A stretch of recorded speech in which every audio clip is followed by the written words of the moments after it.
You know, when you're standing in front of a masterpiece at the Museum of Modern Art, you're really only seeing the final chapter of an incredible story. But behind that canvas, there's this whole hidden journey, how it was chosen, how it's cared for, and what its future even holds. So let's pull back the curtain and dive into this unseen world. So this is MoMA's official mission statement, but I want to focus on that last part, a home for artists and their ideas. It sounds so simple and cozy, right? But building and, maintaining that home, well, that's an incredibly complex and honestly a totally fascinating process. So what does it really take to be a home for art?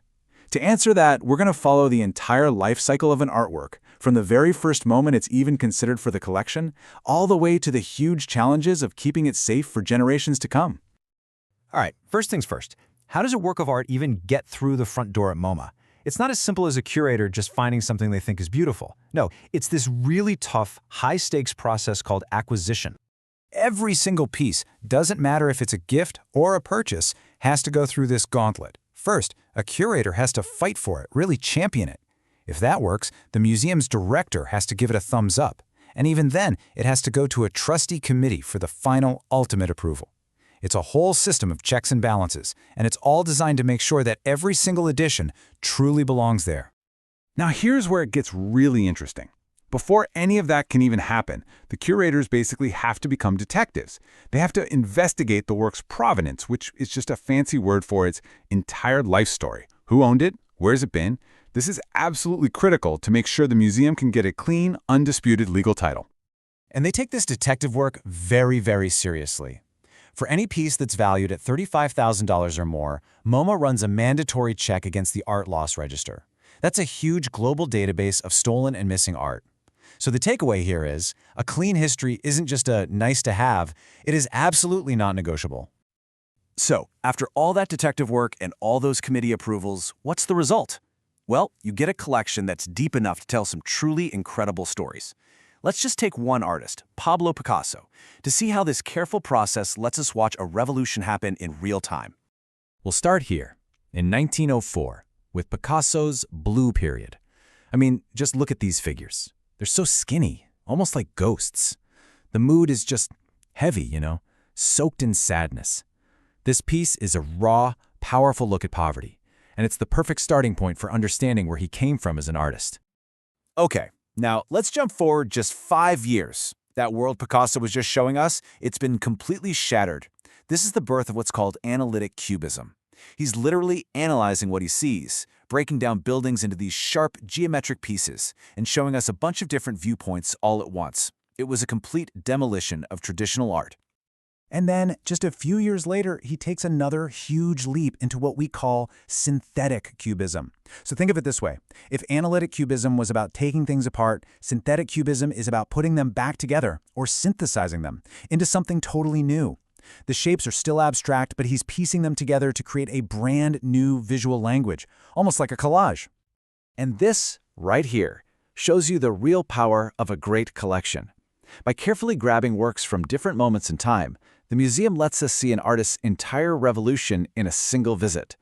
In less than a decade, Picasso went from this to this. I mean, that is just a staggering transformation. So MoMA builds this amazing story of Picasso's journey, but a collection isn't just about adding new chapters. Nope.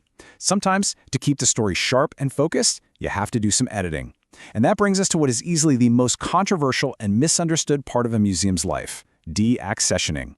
That's the act of permanently removing a work from the collection. I know, it can sound shocking, right? Almost like a betrayal of the art. But MoMA's own policy sees this as a vital tool.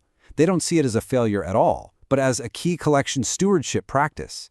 It's about actively shaping and refining the collection, not just endlessly collecting things. And trust me, this decision is never made lightly. There are really strict rules.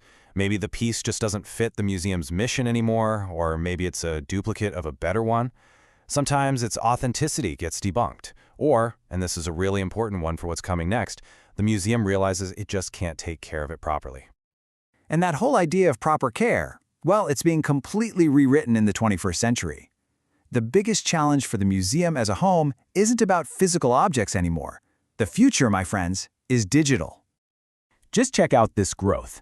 Back in 2005, MoMA's entire digital collection was 500 gigabytes. You could fit that on a cheap consumer hard drive today. By 2020, it had exploded to over 600 times terabytes. That is a truly mind-boggling jump in the amount of data that they have to preserve forever. And preserving digital art is a completely different ballgame. With a painting, you're worried about light, humidity, physical damage. But with a digital file, you're worried about software becoming obsolete, hardware just failing, and something called data degradation, where the file literally just rots away into a useless string of ones and zeros. And the challenge? It's only getting bigger. The projected size of MoMA's digital collection is 1.2 petabytes. That is over 1,000 terabytes of cultural memory.